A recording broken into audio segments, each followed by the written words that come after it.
Lumberjack Refix.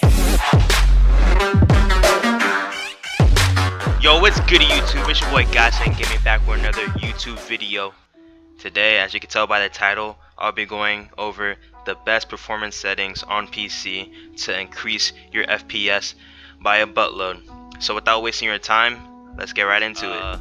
This part is kind of like for PC and also kind of for console. So if you're console, you can kind of stay for like general and audio, but after that it's going to be strictly PC.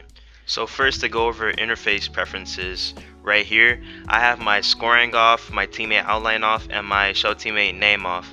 And I do this because I feel like if you actually want to get better at this game, your points should be off so you're more aware and you don't rely on the game feeding you information. Rather, you rely on your knowledge of the game and your instincts feeding you information, and also the help of your teammates feeding you information. And I stem this argument from Pengu. I was watching his video not too long ago about him talking about this, and it really stuck with me, and I decided to try it out, and it's been working for me. My game sense has been increasing.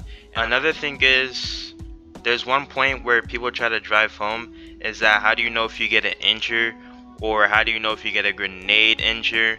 And that's once again feeding off your game knowledge and your instincts. You can use your scoreboard to your advantage. You get a plus 50 on the scoreboard if you get an injure or a grenade injure.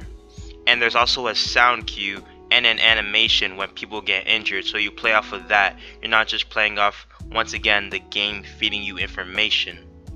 But if you don't like it, you can always turn your points back on. But for me, it has helped me tremendously. So hey, let's move on to that. And also another thing with this is drone after prep. I have it on semi-automatic. As you can see right here, it says automatically exit the observation tools unless you are controlling your own drone, which means like if you are droning and the prep phase is over, you can still be on your drone. So if a defender sees your drone and the prep phase has ended, then they can't just destroy your drone for free. So let's move on to the audio. Audio, I have my master volume at 100. Obviously I want to hear everything. Music, I have it at 2. Doesn't really matter. Dialogue, I have it at 50, so I can hear it enough, but not that it's like overbearing any footsteps or anything like that. And for dynamic range right here, hi-fi is basically you hear gun sounds louder. Night mode is you hear footsteps louder, and TV is like a little bit of an in-between. I see people play on TV hi-fi, but I personally play on night mode because I want to hear footsteps louder. Now let's move on to display. Display, I only have one monitor. If you have another monitor, then you can set it to that if you want to, but I only have one monitor. For resolution, I have it on 1920 by 1080, and you most likely want your resolution on the highest so that it looks better.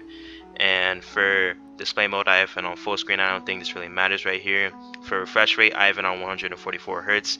This just makes the game so much smoother. The frames are higher, obviously, and you definitely don't want it on 60. You want it on whatever your monitor is. My monitor is 144 Hz, so obviously I have it on 144 Hz. Gives me the most frames. Now let's move on to aspect ratio. Aspect ratio, the standard is 16:9. People play on 16:9, 16:10, and 4:3. That's what I see the most people playing on. I personally play on 16:10 because it gives you the advantages of 4:3 without it being so stretched out and looking weird. So that's why I have it on that. You can play on 16:9 if you feel comfortable with it, but 16:10 just makes the character models bigger, so that's why I play on it. Now for VSync, I have that off because when you have that on, it instills input lag, which is not good. It takes longer for the game to register the buttons that you click, and obviously you can see that as a problem. So that's why I have it off. Now for field of view, I have it at 90, so I can spot enemies and utility easier. But it can eat at your frame rate. So if this happens to you, turn it down a bit. I say that I would recommend 85 to 90 is good. Now for texture quality in the graphics section, I have it at medium right here. Low, the textures just look weird. They don't look weird, but they look bad. And it does give you a better frame rate, but they just look bad for me.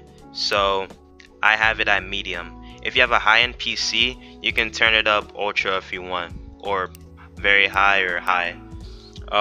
But I have mine at medium because medium allows headgear and outfits to stand out more than low, so that's why I have mine at medium.